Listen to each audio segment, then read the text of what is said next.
Morning, morning, morning. Good morning. Good morning to you. We wanted to start this morning, as we often do on Tuesdays, by welcoming Ambassador David Comissiong to Morning Barbados. And today he's brought along the Honorable Colin Jordan MP, Minister of Labour, Social Security and the Third Sector. Good morning, gentlemen. Welcome. Good morning, Tisha. Good morning. Good morning. And thank you, Ambassador, for bringing me along. Absolutely. Well, he is kind of the staple here on Morning Yes. Barbados. He's here every Tuesday morning. And, but it's good to have you here as well. Thank you. Sharing of something that's very, very important. Throughout the season of emancipation, there are a number of dates that we look forward to. And coming up this Friday, the 26th, is the Day of National Significance. And the government will be staging something equally as important as what happened to commemorate the occasion. So I'll start with you, Ambassador. Talk to us about the significance of the Day of Significance and how it will be commemorated this time around. It's important, Barbadians, we can get so caught up in the crop over festival that sometimes we can lose sight that just as we are celebrating crop over, we are also celebrating our season of emancipation, which actually started on the 14th of April, the date of the Bussa Rebellion. But we are now reaching really the climax of the season of emancipation with the July 26th Day of National Significance, and followed shortly thereafter with the August 1st Emancipation Day. But this Friday, 26th of July, is when we commemorate that transformative episode in the history of Barbados that took place 87 years ago, the Clement Paine-centered People's Rebellion.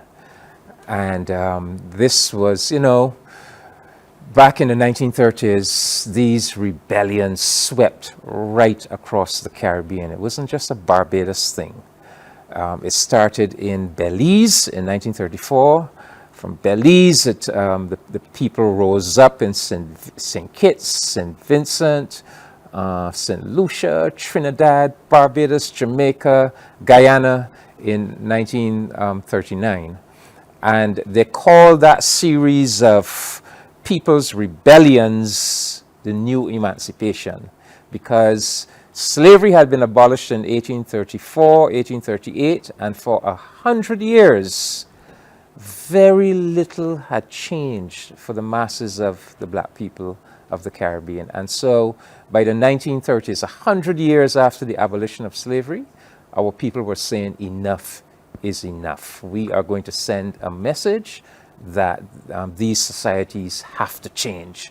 And that message was received because there was the local establishment set up the Dean Commission of Inquiry, the British government set up the Moyne Commission of Inquiry, and out of those commissions came Trade Union Act, political parties, ultimately universal adult suffrage, newer secondary schools, labor commissioners, you name it.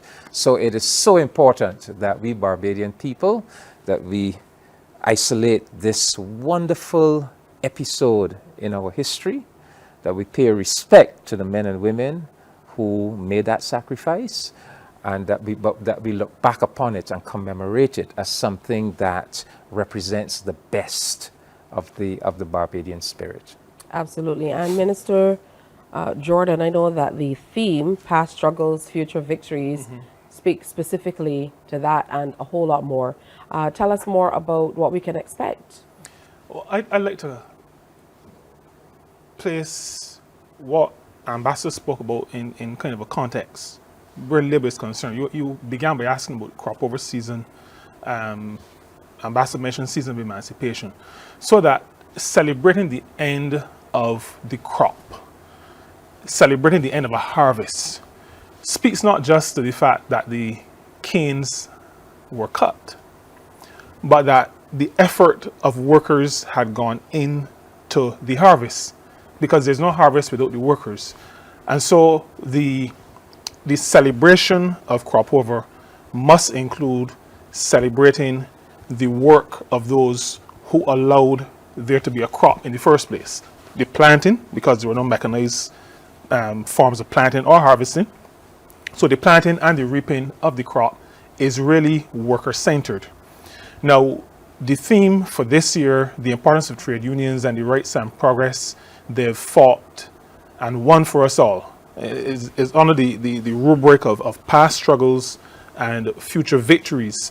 And what we will be celebrating is that where we are now did not just happen. We heard about what happened in 1937 and in the 1930s across the Caribbean. What we can enjoy now, what we now sometimes take for granted, is a result of struggle, is a result of people suffering loss of life, injuries, real struggle across many centuries, but most recently the 1930s. And so we think it important that as we celebrate this day of national significance, that we bring back to the minds of Barbadians that what we enjoy was not handed to us on a plate. It was not given by anybody. It had to be fought for. This is a result of struggle. And the workers have been in the forefront of this struggle. We can go back to 1675 in Barbados, the uprising that close to my heart because it was planned to take place, was centered in St. Peter. That was workers then enslaved, but workers nonetheless, who were going to rise up. 1692, then Buster in 1816. All of the progress, almost all of the progress that the country has seen with respect to human rights has been a result of the struggle of workers over the centuries. So we have seen a lot of progress. We see ourselves in Barbados as maybe one of the more advanced societies in the Caribbean, but it did not happen just like that. It was not somebody snapping a finger. It was not just a natural evolution of a situation. This was the result of a struggle, and that struggle involved sacrifice. And on the day of national significance this year, we will reflect on the struggle and celebrate what that struggle has produced for us, and that allows me and my children to enjoy a Barbados that we feel is a decent country, a good country to live in. And there's no better place to do it than in the square that celebrates Clement Payne, who was a part of that early struggle as well, Ambassador. Yeah. Oh yes, Golden Square, Freedom Park, it's sacred ground. Golden Square. You know, if you go and see it now, you wouldn't imagine what it was like back in 1937. It wasn't that spacious, beautiful open area. It was in fact the worst slum in the whole of Barbados. That was a slum area full of deplorable housing, people packed in. But it was where Clement Payne said he found his greatest supporters. And no doubt he found his greatest supporters there because those were perhaps the people who were suffering most in Barbados at the time. So Golden Square was where Clement Payne held many of his meetings. And we have now, because it was where the rebellion actually started in July 26, 1937. So in tribute to that, we have put up that beautiful Freedom Park that Barbadians respect because it really reflects, as I said, the best of our history and heritage. But on Friday, we want to invite all Barbadians to come out. We're going to have two things are going to be happening. Starting at 6 o'clock, we're going to have our Day of National Significance ceremony. And we are going to have spokespersons from the 4 oldest, most veteran trade unions of Barbados. And that is the Barbados Nurses Association, which actually started a year before the rebellion. That actually started in 1936, a nurse called Eunice Gibson, who had the foresight to establish this association. And I was wondering, why do you know that name? And then it came back to me when you said it a second time, the polyclinic. Yes, Eunice Gibson. So, Colin says these are the people who fought for us. Then you have, we have the BNA. They used to be the Barbados Registered Nurses Association, but they changed their name recently to the Barbados Nurses Association. Then we have the Barbados Workers Union, which was registered as a trade union in 1941. We have the National Union of Public Workers, which began as the Civil Service Association in 1944, and the Barbados Secondary Teachers Union, which was established in 1946.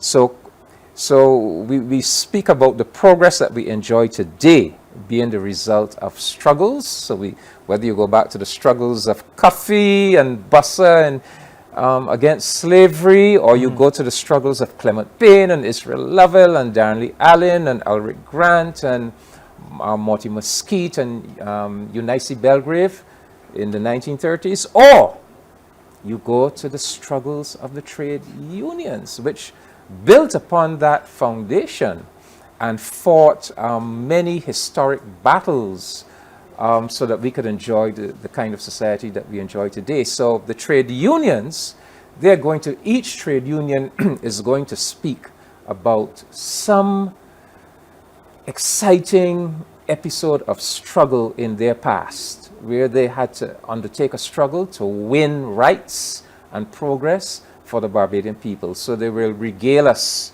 with some story of, an important struggle of the past, and then they will all look forward to the future. What are they working on now? What future victory do they want to see materialize and that they're working towards? And then, of course, we'll have Prime Minister Mia Amor Motley, who will give the feature address. So that will start at 6, that will go for about an hour, and then we go into the National Folk Concert. So it's going to be a really great evening when we celebrate the best of the Barbadian heritage, history, and sense of identity. Oh, I certainly didn't know that the Barbados Nurses Association was that old, but it says a great deal that we still have the BWU and NWPW, NUPW, and the Barbados Secondary Teachers Union around, at this time, being the very first unions to have started back then, Minister. Yeah, I think it speaks to a sustainability that I do not think society, those persons who consider themselves to be leading lights in society back then, resided in those who came before us. There would have been a feeling that, well, these people are forming groups, but it's not going to last too long. But I think when we look back at the fact that ordinary working people formed these organizations, some of them did not have the kind of schooling that we have now. Maybe they did not possess some of the tools.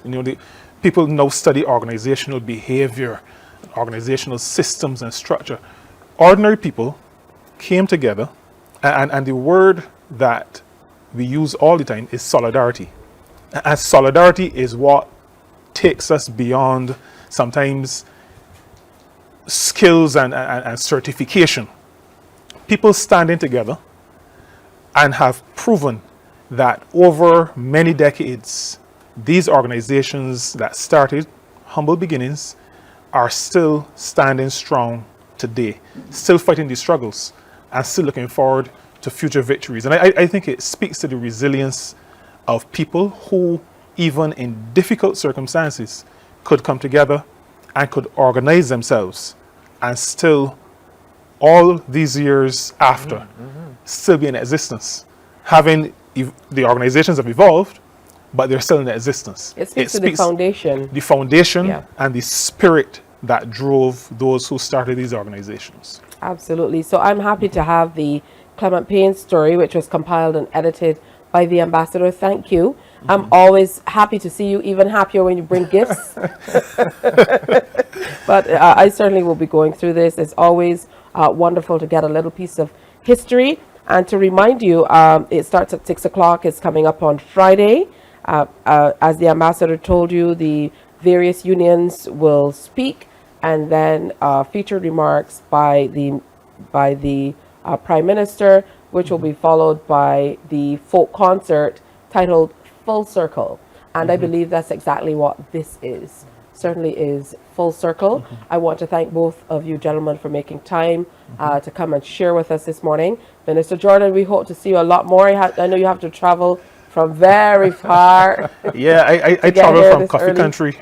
country, to come to British Town. And I tell you, just as in parting that, in the 1937 Workers' Uprising, and just to indicate to you that it is not difficult for people from so far north to be involved, in the 1937 uprising, the second largest number of martyrs were actually from St. Peter. There are three, most were from St. Michael, but the second largest number were from St. Peter. So we've been involved. We can get to CBC. Again, thank you very much. And we most certainly hope that you can get out on Friday to be a part of that presentation as we commemorate the Day of National Significance and a whole lot more, of course, through the folk concert coming up as well and the various presentations. Morning, morning, morning. Good morning.